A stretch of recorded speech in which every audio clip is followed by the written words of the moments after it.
Thank you, evening sir. Thank you class, so good much. Evening. Thank you, sir. Good evening, sir.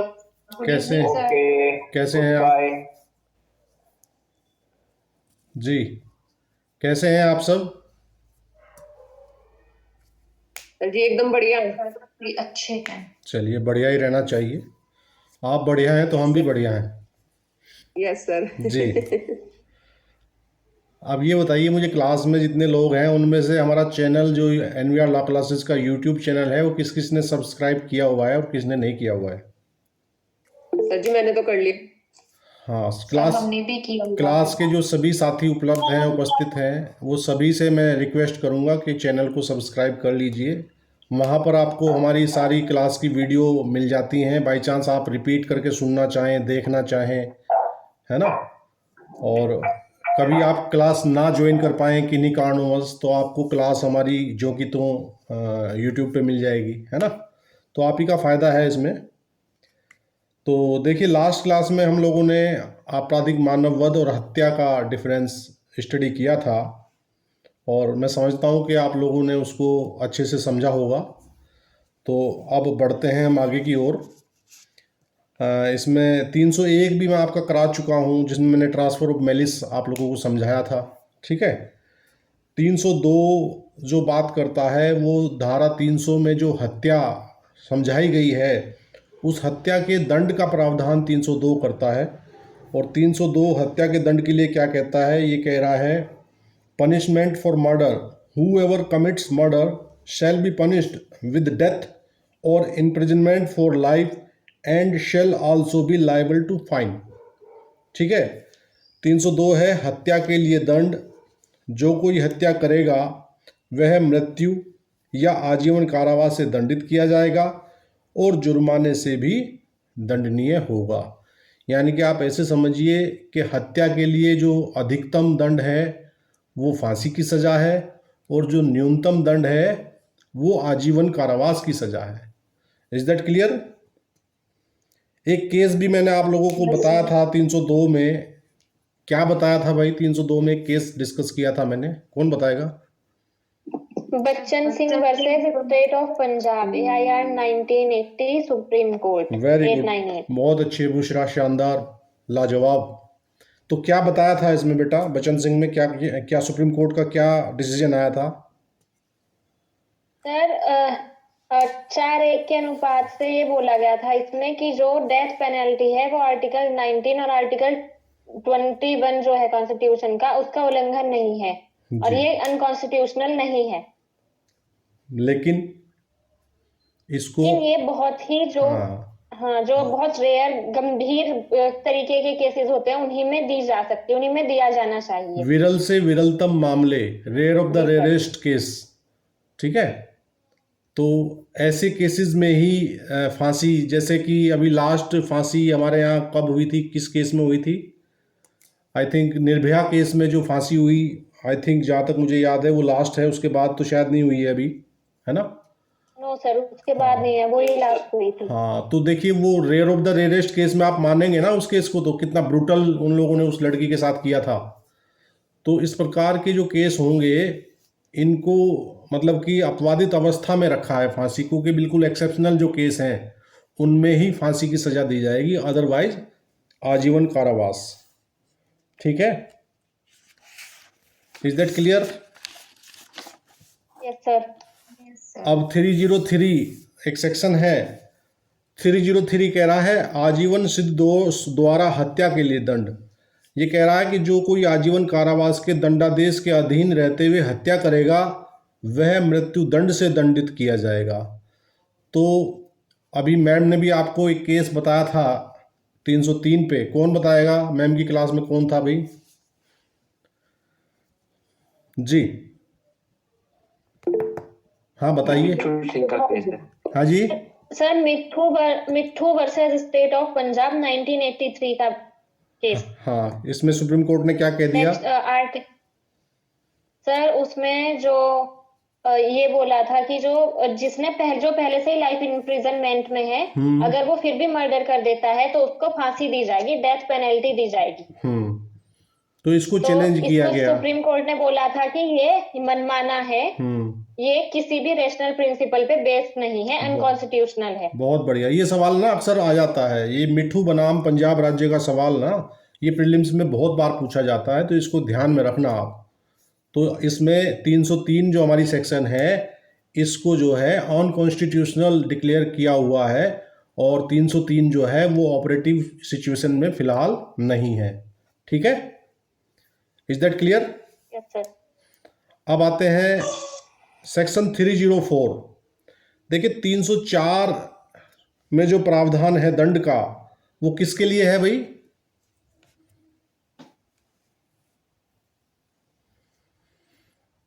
कौन सी? Homicide. हाँ, culpable homicide जो हमने 299 पढ़ा है, तो 299 का मामला है जो कल्पेबल होमिसाइड है, उसकी सजा का प्रावधान 304 में दिया हुआ है, और इसके दो पार्ट हैं। ये बहुत बारीकी से समझने वाली सेक्शन है, पार्ट फर्स्ट और पार्ट सेकंड। ठीक है, तो मैं पढ़ रहा हूँ 304 को। ये क्या कह रहा है? Punishment for culpable homicide not amounting to murder. देखिए, आप आपराधिक मानववध और हत्या के अंतर को तो भली भांति समझ गए होंगे, जहाँ तक मैंने अपनी तरफ से प्रयास किया समझाने का। तो मैं ये मान के चल रहा हूँ कि आपको वो अंतर अच्छे से समझ आ गया, क्योंकि किसी ने भी मुझसे कोई ना तो सवाल पूछा, ना मेरे से कोई पर्सनली किसी का कॉल आया, ना मैसेज आया। हालांकि मैं देख रहा हूँ कि आप लोग ना, जो हमारे क्लास मेंबर्स हैं, मुश्किल से 10-20 मेंबर होंगे जो रेगुलर हैं हर क्लास में, है ना। अदरवाइज तो आया राम गया राम वाले ज़्यादा हैं, थोड़ी देर झाँक के चले गए, सर क्या पढ़ा रहे हैं, क्या हो रहा है, फिर निकल लिए। एक चीज़ मैं नोट कर रहा हूँ कि आप लोग रिवीजन नहीं कर रहे हैं।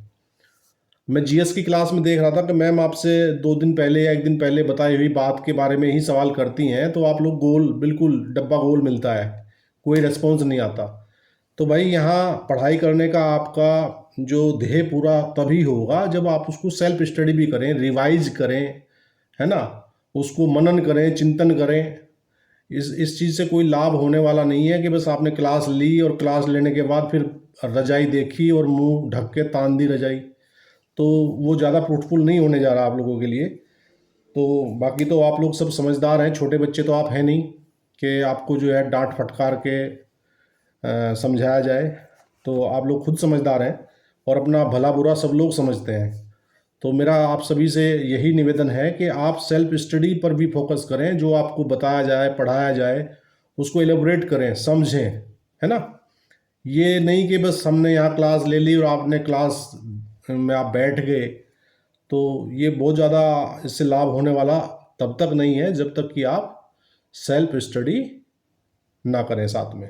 ठीक है, तो ये कह रहा है whoever commits culpable homicide not amounting to murder shall be punished with imprisonment for life or imprisonment for either description for a term which may extend to 10 years and shall also be liable to fine if the act by which death is caused is done with the intention of causing death or of causing such bodily injury as is likely to cause death। पहला paragraph मैंने 304 का पढ़ा, अब मैं पहला paragraph Hindi version में पढ़ रहा हूँ, ध्यान से सुनिएगा।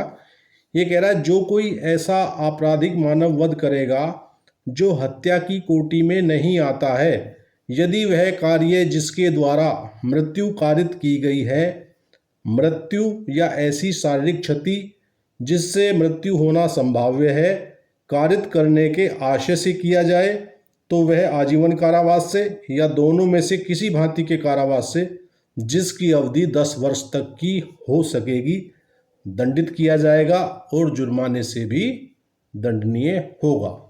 इज दैट क्लियर भाई? कोई दिक्कत परेशानी? तो यहाँ 302 में और यहाँ में क्या अंतर महसूस कर रहे हैं आप? सर 302 में डेथ पेनल्टी और कारावास दोनों का वो है, कोई भी दी जा सकती है, और इसमें सिर्फ आजीवन कारावास है। आजीवन कारावास भी है और उससे नीचे भी सजा का प्रावधान है। ठीक है ना, ये कह रहा है आजीवन कारावास से या दोनों में से किसी भांति के कारावास से जिसकी अवधि 10 वर्ष तक की हो सकेगी, दंडित किया जाएगा और जुर्माने से भी दंडनीय होगा।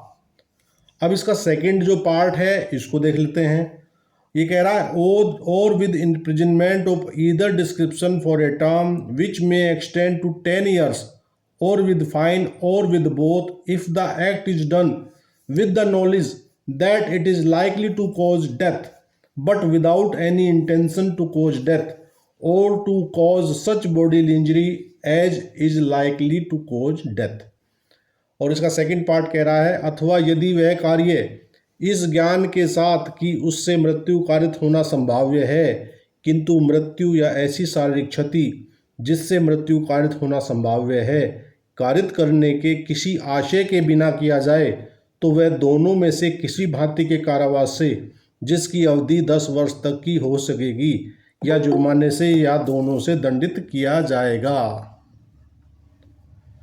जी, अब पार्ट सेकंड वाला जो मामला है और पार्ट फर्स्ट वाला जो मामला है, इन दोनों में क्या अंतर नजर आ रहा है आपको?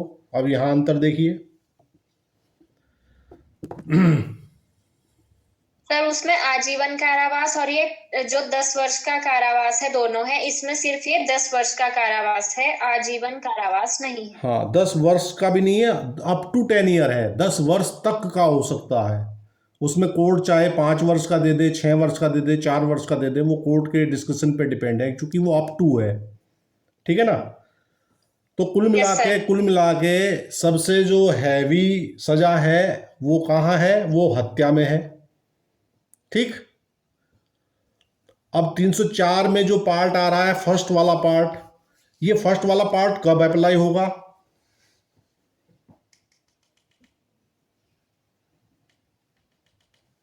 जी, जब जब वो अपनी मतलब ये एक सीमा है ना सर कि इतनी तक आप चोट पहुंचा सकते हो, उससे ज्यादा मात्रा में चोट पहुंचा देगा तब। हाँ ब्रदर, आप पमार साहब, आप इसको ऐसे कहिए कि जब आपका मामला हत्या में तो पड़ गया लेकिन आपने उसको 300 के 5 अपवाद में से किसी एक अपवाद में साबित करते हुए वापस आप ले आए 299 में उसे, तब आप पार्ट फर्स्ट में आ जाएंगे। अच्छा, ठीक है सर, ठीक है ना? आप तो केवल एक अपवाद पे टिक गए वहां। आपके जवाब में 5 अपवाद ना हो कि एक आपने स्पेशल प्राइवेट प्रतिरक्षा वाला अपवाद बता दिया,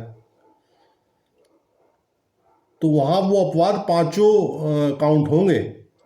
जी जी जी। है ना? मैंने समझाया था ना, तीसरा भी मैंने पैरा एक बनवाया था, मैंने कहा भाई ये एक तीसरा भी एक लाइन बना लो जो अपवाद वाली लाइन है, अंतर वाला, जब मैं समझा रहा था आप लोगों को। तो अगर वहां से आप घूम के आ रहे हैं तो आप आ जाएंगे पार्ट फर्स्ट में, और सेकंड पार्ट में आप तब आएंगे जब आप हत्या में गए ही नहीं, 299 में ही रह गए, जहां आपका इंटेंशन नहीं था मारने का, कोई बॉडीली इंजरी आपसे ऐसी हो गई। ये कह रहा है अथवा यदि वह कार्य इस ज्ञान के साथ कि उससे मृत्यु कारित होना संभाव्य है। भाई हमने आपको उदाहरण दे के बताया था कि भाई वो ऐसे एक गाड़ी को दौड़ा रहा है तो उसको ज्ञान है कि अगर इस गाड़ी के सामने कोई आ गया अचानक से तो नेचुरली उसको या तो डेथ हो जाएगी या उसको ऐसी बॉडीली इंजरी हो जाएगी कि उस बॉडीली इंजरी से उसको डेथ हो जाए। ठीक है? तो तब वैसी अवस्था वाली तो बात आएगी पार्ट सेकंड में, और 200-300 में घूम के अगर आप रिवर्ट मार रहे हैं, ठीक है, तब आप आएंगे पार्ट फर्स्ट में। तो ये बारीकी आपको देखने वाली बात है। तो जब ये जो आपका मामला था आर बनाम गोविंदा का मामला था और आपके सामने आप जस्टिस मेलविले होते तो आप कौन से पार्ट में सजा देते गोविंदा को भाई?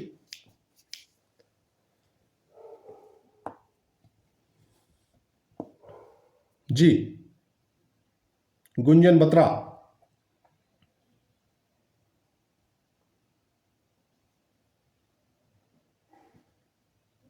पिन ड्रॉप साइलेंस हो गया क्लास में, क्या बात? मेरी आवाज़ नहीं आ रही है आप लोगों को, या क्वेश्चन मैंने बहुत ज़्यादा टाइट पूछ लिया?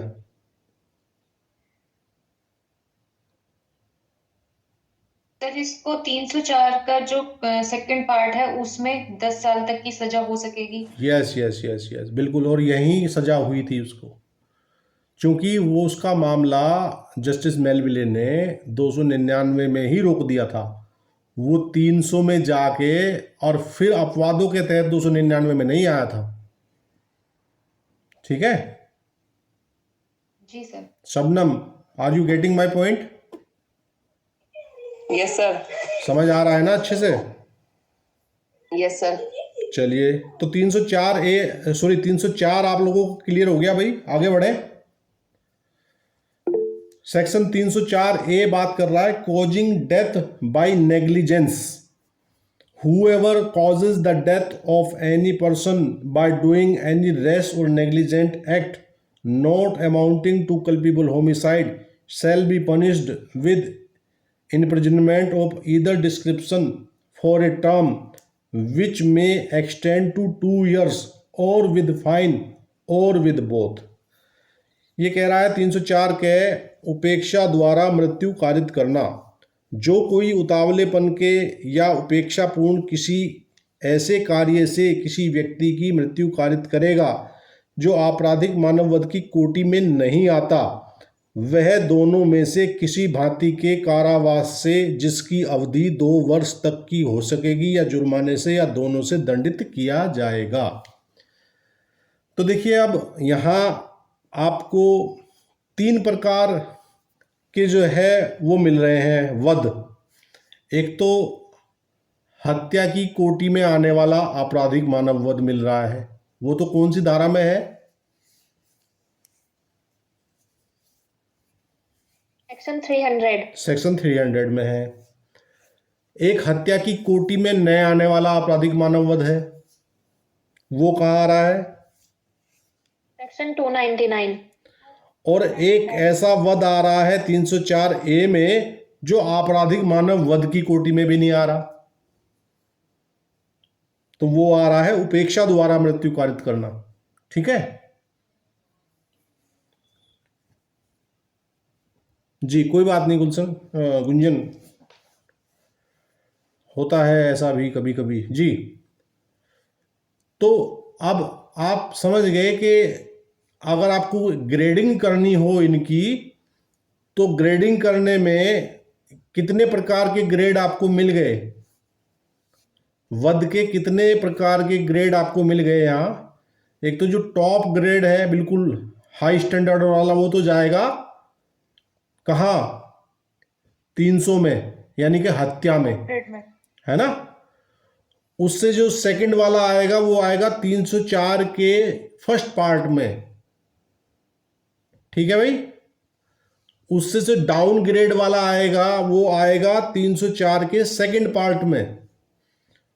और जो बिल्कुल फिसड्डी है, 3rd क्लास है, बिल्कुल 4th क्लास बल्कि, वो आ रहा है 304A में। आप देखते होंगे ना बच्चों के रिजल्ट ABCD ग्रेडिंग सिस्टम में जो रिजल्ट आते हैं, तो A+++ आता है जिनको, वो तो 95% 99% वाले हैं, A+ वाले, है ना। फिर नीचे जैसे ही परसेंटेज डाउन होती जाती है तो ग्रेडिंग प्रणाली घटती जाती है। तो इनको 4 ग्रेड में समझ लें आप। इज दैट क्लियर भाई?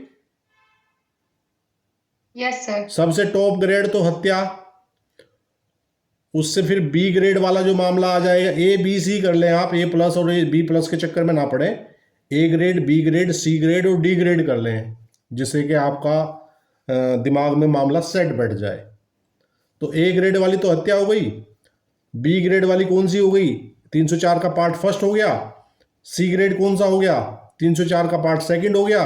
और 4th जो D ग्रेड है वो 304A। Is that clear?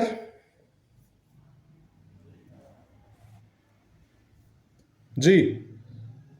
अक्सर जो स्वाभाविक दुर्घटनाएं होती हैं रोड साइड चलते हुए, उनमें 304A का मामला दर्ज होता है। स्वाभाविक से मतलब मेरा यह है कि जिसमें आप किसी को जानबूझकर नहीं हिट कर रहे हैं, रोड पे जाते हुए यक बयक अचानक जो दुर्घटनाएं होती हैं, उन दुर्घटनाओं में 304A का मामला दर्ज होता है। और ये जमानतीय है धारा, ये ध्यान रहे, दिस इज बेलेबल। 304A का जिसके ऊपर चार्ज लगता है वो बेलेबल ऑफेंस है। बंदा मर रहा है वहां भी, देखो परिणाम तो चारों A grade, B grade, C grade और D ग्रेड में परिणाम तो मृत्यु ही है, और मृत्यु मानव की ही हो रही है चारों में। लेकिन लायबिलिटी जो है वो डिफरेंट डिफरेंट डिफरेंट फिक्स हो रही है। Is that clear?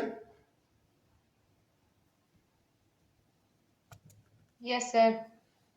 सर। समझ तो आ रहा है भाई मेरा बताया हुआ आप लोगों को? कोई दिक्कत तो नहीं है? यस सर आ रहा है। हाँ, मैं कोशिश कर रहा हूँ आपको बिल्कुल सीधी सपाट भाषा, जो आप लोगों की हम लोगों की जो भाषा है ना, जिसे देसी भाषा कहते हैं अंग्रेज लोग, उस भाषा में बात कर रहा हूँ, तो उस भाषा से ज़्यादा अच्छे से आप लोगों को समझ आ जाएगा। ठीक है ना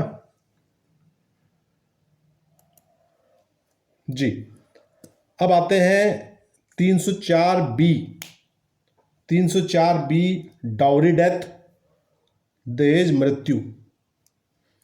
एक मिसकंसेप्शन है सोसाइटी में बहुत ज़बरदस्त, और उनमें हम लोग जो विधि के थोड़े बहुत जानकार हैं, हम लोग भी कई बार आम बोलचाल में इसे दहेज हत्या बोलते हैं। दहेज हत्या, दहेज हत्या, आप लोग भी महसूस करते होंगे इस बात को।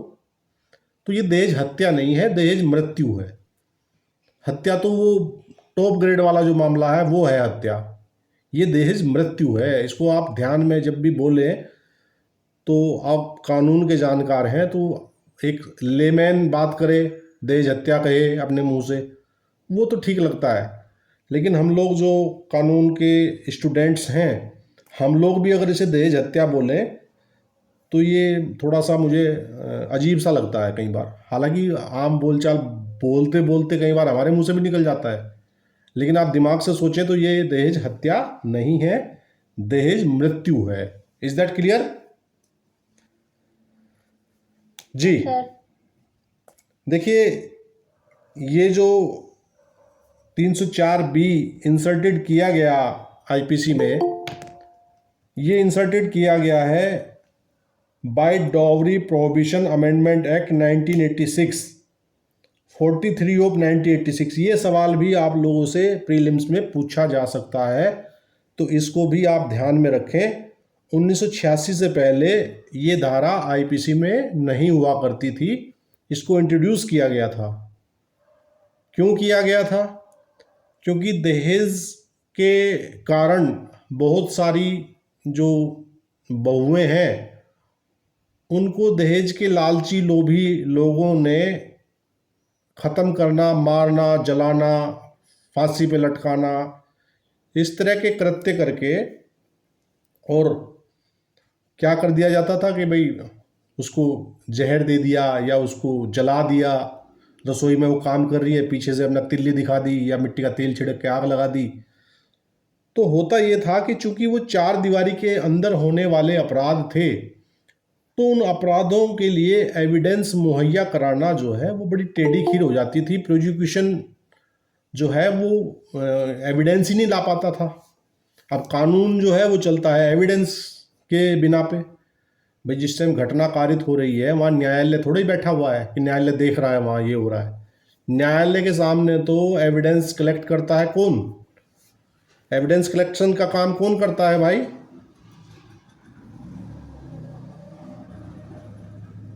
Investigation officer. हाँ, इन्वेस्टिगेशन ऑफिसर, जाहिर सी बात है।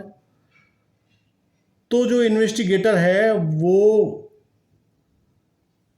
अब कलेक्ट तो जब करे जब उसे कुछ मिले। अब सब घर के लोग ही तो अंदर चार दीवारी के अंदर ही तो कर रहे हैं उसका बेचारी का काम तमाम। तो तब सरकार ने ये मंशा जाहिर की कि एक ऐसी धारा इसमें इंट्रोड्यूस की जाए जिसमें कि जो साबित करने का भार है वो सामान्यतः किस पे होता है? प्रोसिक्यूशन पे होता है सामान्य मामलों में। ठीक है ना? आप एविडेंस एक्ट में मैडम ने पढ़ाया आपको अच्छे से। लेकिन यहाँ एक प्रिजम्पशन स्टैंड हो जाती है 304 बी के मामलों में। क्या हो जाती है, कौन बताएगा?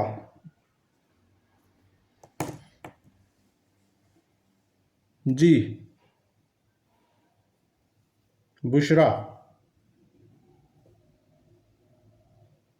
जी सर। एविडेंस एक्ट में मैडम ने पढ़ाया था ना?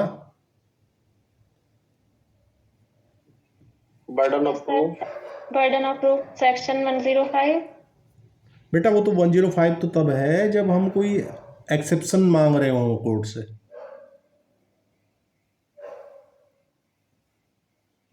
जी, एविडेंस एक्ट की क्लास तो मुझे लगता है आप सभी ने ली होगी ना मैडम की।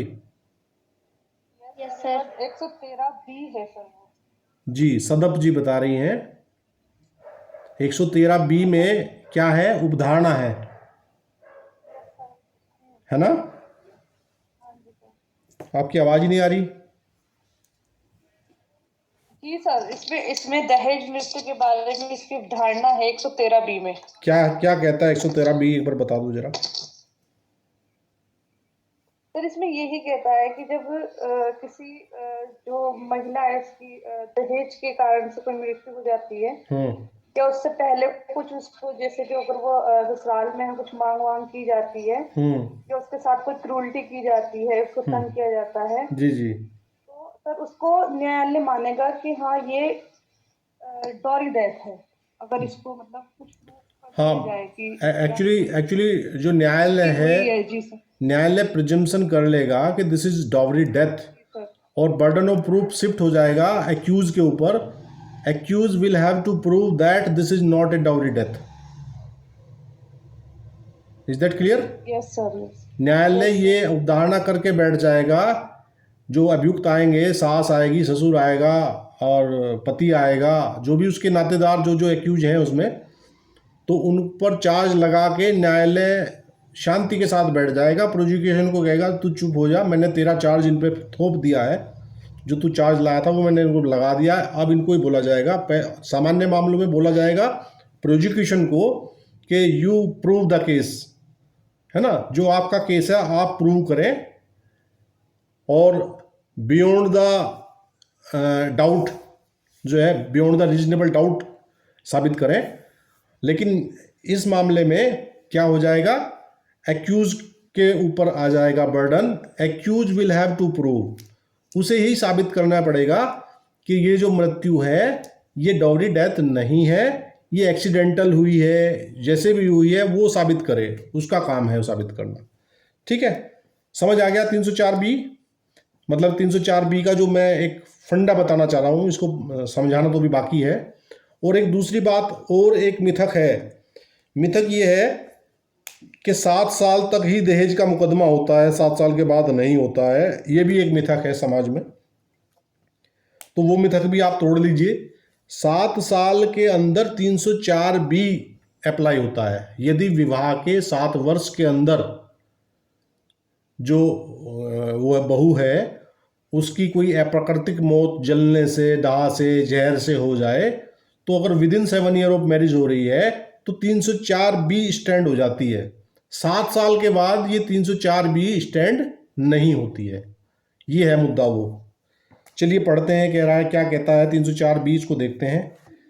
ये कह रहा है where the death of a woman is caused by any burns or bodily injury or occurs otherwise than under normal circumstances within 7 years of her marriage, underline कर लीजिए इसको, within 7 years of her marriage, and it is shown that soon before her death she was subjected to cruelty or harassment by her husband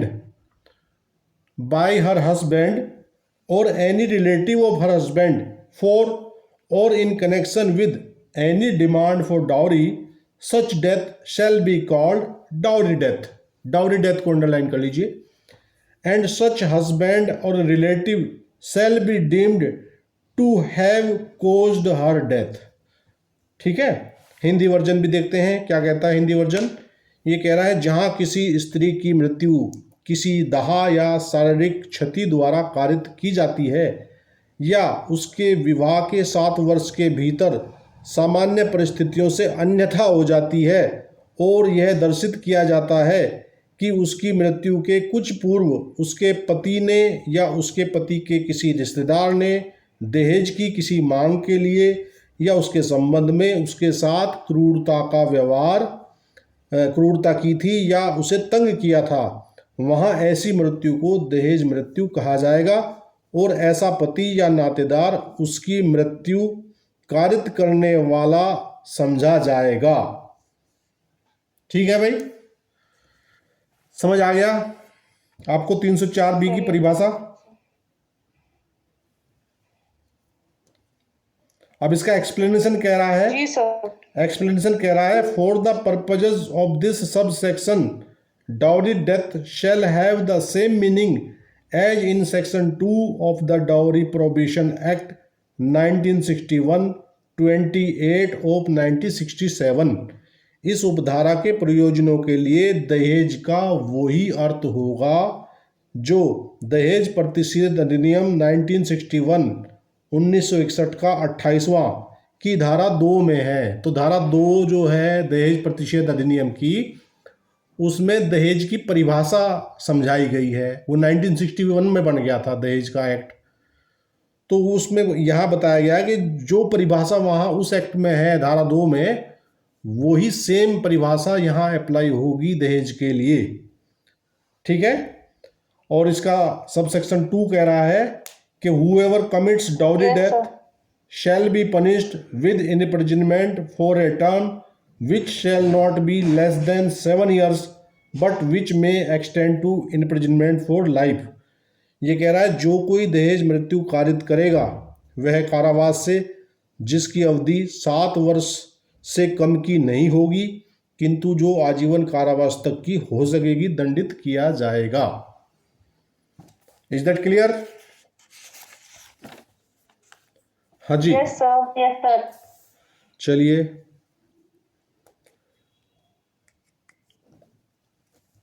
case law एक note कर लीजिए। ये है Tumalla Venkateswara Rao versus, Tumalla Venkateswara Rao versus state of Andhra Pradesh 2014 CRLJ 1641 supreme court. Citation note हो गया भाई? Sir एक बार फिर से रिपीट कर दीजिए। तुमल्ला वेंकटेश्वर राव,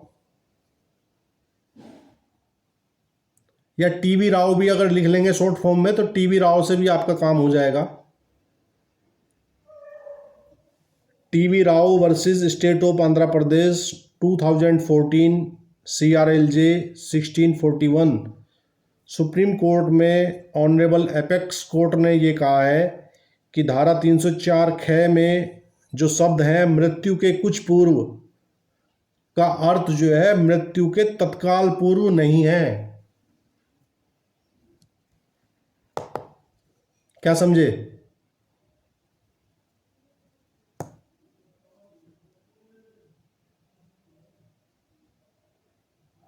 सर यही कि जैसे कि अगर कोई महिला है और उसकी डेथ हुई है, चाहे वो उसमें ये कह रहे हैं कि मतलब उसको तत्काल नहीं मानेंगे, उससे पहले जो भी क्रूरटी उसके साथ हुई हो उसको इसमें इंक्लूड मानेंगे।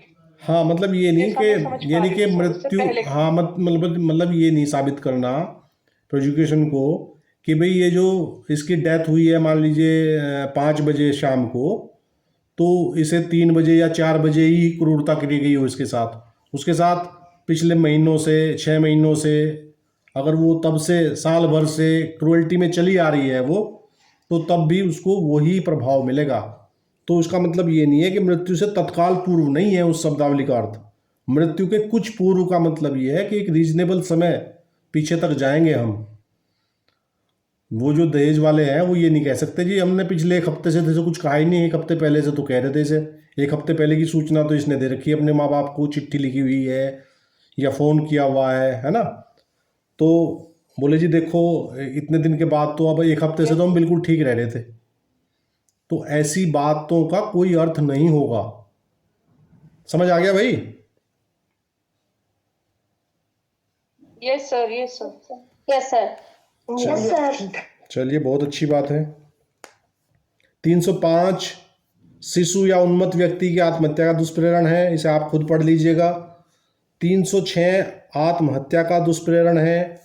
ठीक है, 305 और 306 में 306, हाँ यस यस सर। मेरे ये सर 304 है पे मेरा एक क्वेश्चन है, वो ये है सर, अभी हाल ही में हमारे ही रोड पे हाँ। सर वो आर्मी के थे और उनसे डेथ हो गई थी, जैसे साइड में हस्बैंड वाइफ और उनके बच्चे खड़े हुए थे, और वो उनकी कार के थ्रू उनसे वो तीनों के ऊपर वो चढ़ गई, वो थे आर्मी के बंदे। तो सर मतलब उनको उनका जो ट्रायल है वो क्या सर वो आर्मी एक्ट में चलेगा क्या आईपीसी भी इस पे नहीं लगेगी? नहीं, वो तो आईपीसी में ही मुकदमा कायम होगा। देखो क्योंकि अब वो आर्मी एक्ट का तो कोई मामला नहीं है। आर्मी एक्ट के मामले तो जो सेना के अंदरूनी मामले हैं, ये तो सड़क दुर्घटना है, ठीक है ना। हाँ जी तो सर। सड़क दुर्घटना का तो सामान्य ट्रायल ही चलेगा, वही 304A में ही उन्हें बुक किया जाएगा, और जो ड्राइवर होगा ड्राइवर का ट्रायल होगा, बाकी जो और गाड़ी में बैठे हुए उनका तो कोई मतलब ही नहीं है, ठीक है ना। Okay sir. हाँ, ठीक। वो सेना का मामला तो उनके अंदरूनी मसले हैं, जो सेना संबंधी वहाँ वो कायदे कानून भंग करेंगे, सेना संबंधी वहाँ। अब सेना संबंधी क्या हुआ उसमें, तो रोड पे सेना की गाड़ी जा रही है, उस गाड़ी से वो दुर्घटनाग्रस्त हो गए, तो वो सामान्य जैसे एक आम आदमी की गाड़ी से दुर्घटना होती, वैसे ही वो सेना की गाड़ी से दुर्घटना हो गई। तो there is no difference between both matters. Is that clear? Okay sir, thank you sir. चलिए, yes sir, thank you sir. अब 306 में आपको समझा देता हूँ। अबेटमेंट ऑफ सुसाइड की बात कर रहा है। If any person commits suicide, whoever abets the commission of such suicide shall be punished with imprisonment of either description for a term which may extend to 10 years and shall also be liable to fine।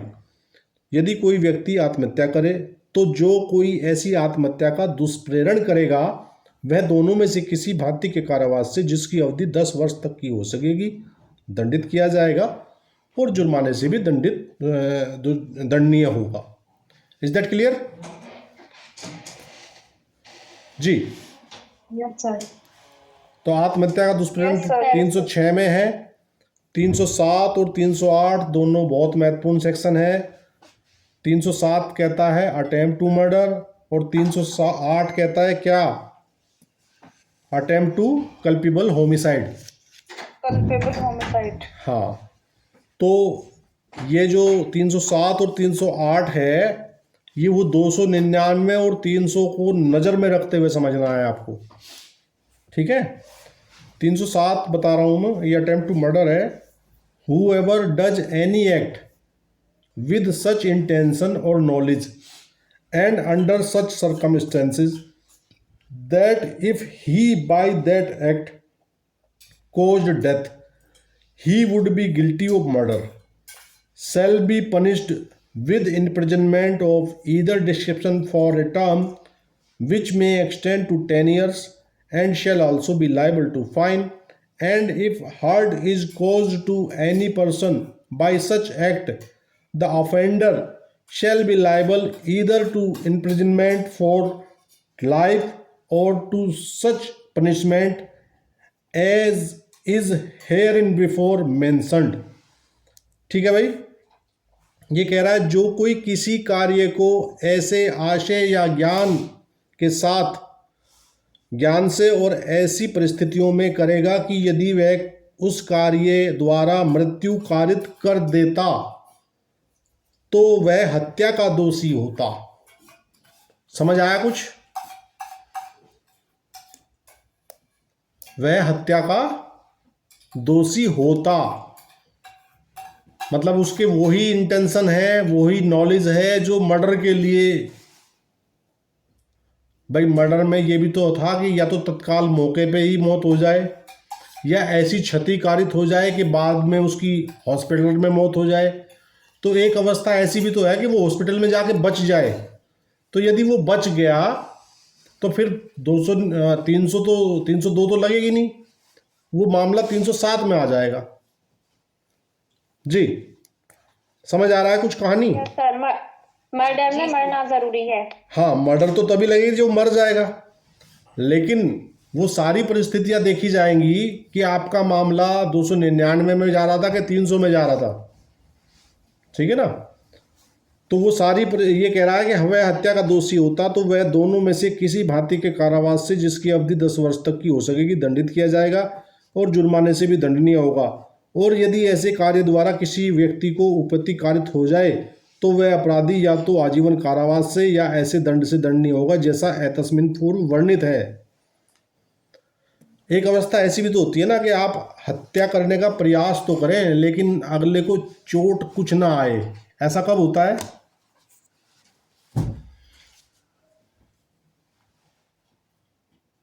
एनु, ji sir. ऐसी परिस्थिति कौन सी होती है? जब उसे गुम चोट लगे। गुम कौन सज्जन बता रहे? पवार साहब बता रहे?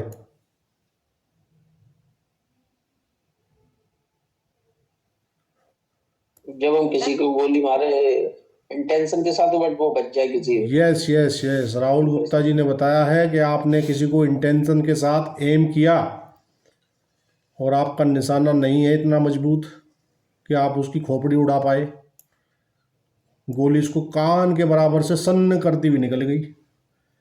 तो यहाँ आपने तो अपना सारा हिसाब किताब किया ना अपनी तरफ से, ठीक है?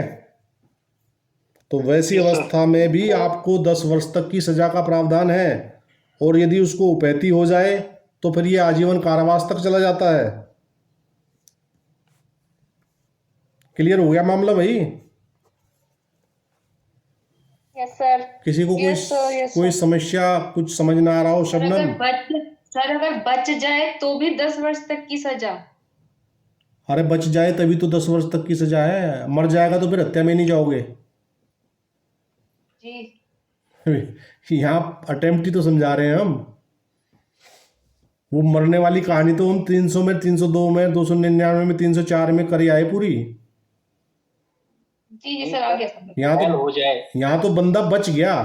देखो ये कह रहा है यदि वह उस कार्य द्वारा मृत्यु कारित कर देता, मृत्यु कारित हुई नहीं है इसमें, मृत्यु कारित हो ही जाएगी तो 307 थोड़ी लगेगी, फिर तो 302 ही ना लगेगी। सर अगर घायल हो जाए तब तो आजीवन कारावास रहेगा ना? हाँ, वो परिस्थितियों पे डिपेंड करेगा, वो न्यायालय देखेगा क्या परिस्थितियां हैं, कैसा है, इंजरी, ठीक है ना? देखो इंजरी पे डिपेंड करता है सर वहाँ, हाँ वो कह रहा है और यदि ऐसे कार्य द्वारा किसी व्यक्ति को उपैती कारित हो जाए तो वह अपराधी या तो आजीवन कारावास से या ऐसे दंड से दंडनीय होगा जैसा एतस्मिन पूर्व वर्णित है। तो ये ऑप्शनल है आजीवन कारावास, समझे? घायल होने पर भी आजीवन कारावास मस्ट नहीं है कि वो बिल्कुल कंफर्म ही हो जाएगा आजीवन कारावास ही होगा, वो संभावित है। Depend on the part, injury on the part of body है जी, बॉडी के पार्ट, कौन से पार्ट पे इंजरी है इस पे डिपेंड करता है ये। हाँ वो ही ग्रीवियस, उसकी वाइटल पार्ट में उसकी ग्रेविटी देखी जाएगी कि आपकी जो चोट थी वो कैसी थी, कैसा हिसाब था, क्या मसला था। Is that clear?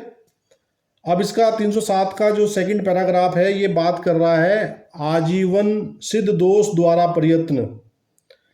जबकि इस धारा में वर्णित अपराध करने वाला कोई व्यक्ति आजीवन कारावास के दंडादेश के अधीन हो तब यदि उपैती कारित हुई हो तो वह मृत्यु दंड से दंडित किया जा सकेगा। इस वाले पार्ट के बारे में क्या विचार है आप लोगों का भाई? सर जैसे अगर किसी को मतलब मारने की कोशिश की और उसको ऐसी इंजरी हो गई जिससे कि वो कोमा वगैरह में चला गया, लेकिन वो जी तो रहा है, लेकिन वो मतलब सर वो जी तो रहा है लेकिन वो कोमा में है, कोई व्यक्ति कोई उसने मारने का प्रयत्न किया, उसके बावजूद वो ट्रायल के दौरान उसको उसमें मतलब उसको सजा मिल गई, इसके दौरान उसके बावजूद भी वो उसको मारने जाता है, तब उसके लिए वो मृत्यु से दंडित होगा, दोबारा से अटेम्प्ट करेगा। नहीं बेटा, वो कहानी नहीं है। जैसे अभी वो 303 आजीवन निर्दोष यानी कि जिसको पहले से दोषी ठहराया गया हो और उसके बाद वो कोई अगर ऐसा मतलब अपराध करता है, कोई अपराध करता है तो उसको मृत्यु से दंडित किया जाएगा। जो पहले से ही किसी को मतलब सजा हो चुकी है उसको वो फिर भी अपराध कर रहा है तो मृत्यु दंड से दंडित किया जाएगा। तो आप अगर जज हैं और आपके सामने ऐसा मामला आएगा तो आप 307 के पार्ट 2 यानी कि जो पैरा सेकंड है इसमें कन्विक्शन करोगे कि नहीं करोगे?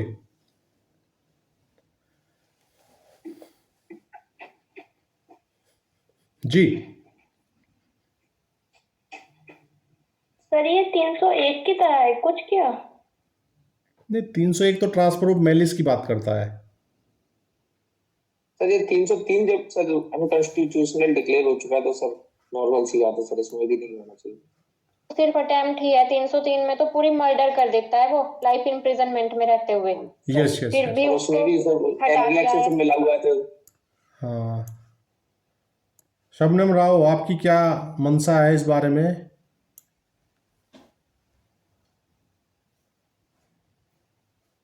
जी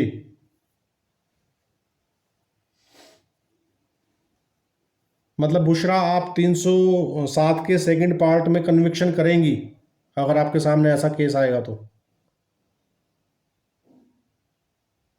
मैं तो इस केस पे चलूंगी, अगर मेरे सामने केस आएगा जब लाइफ इम्प्रिजनमेंट पहले ही सुप्रीम कोर्ट ने नहीं, उसमें मिट्ठू वर्सेस स्टेट ऑफ पंजाब में कोर्ट बोल चुकी है कि अगर लाइफ इम्प्रिजनमेंट वाला व्यक्ति मर्डर भी कर देता है तब भी उसे जो ये डेथ पेनल्टी दी जा रही है अनकॉन्स्टिट्यूशनल है। तो फिर सर अगर वो सिर्फ अटेम्प्ट करता है तो डेथ पेनल्टी तो ठीक नहीं है, फिर बहुत बढ़िया, फिर वो भी अनकॉन्स्टिट्यूशनल होगी। यस यस, मिट्ठू वाला जो केस है वो यहाँ भी अप्लाई हो जाएगा। वेरी गुड, शाबाश। चलिए, आज की क्लास का समापन हम इन्हीं शब्दों के साथ करते हैं और मिलते हैं कल की क्लास में। आशा करता हूँ कि आपको ये सब समझ में आया होगा जो हमने समझने का प्रयास किया, और आप नियमित रूप से तैयारी में बने रहें। 12 फरवरी बहुत ज़्यादा दूर नहीं है, 12 फरवरी नज़दीकी आ चुकी है, तो अपनी पढ़ाई लिखाई पर जोर लगाइए पूरा। और जितने भी लेक्चर हमारे द्वारा आप लोगों को प्रोवाइड किए जा रहे हैं, देखिए आप 7 लेक्चर्स आपको मिल रहे हैं, 7 लेक्चर, 2 लेक्चर सुबह की क्लास में हो गए हैं, ठीक है ना, और शाम की क्लास में कितने हैं? 5 है ना शायद? जी सर। हाँ, 5 लेक्चर शाम को मिल रहे हैं, तो आप नियमित रूप से सभी लेक्चर अटेंड करें और इसके अलावा भी आप अपनी पढ़ाई पर पूरा फोकस करें, पूरी मेहनत करें, तो कोई कारण नहीं है कि आपको सफलता ना मिले, ठीक है ना। चलिए, इन्हीं शब्दों के साथ अपनी वाणी को विराम देता हूँ। Good night, okay sir, good bye, good शब्बा नाइट खैर, सर। Bye bye.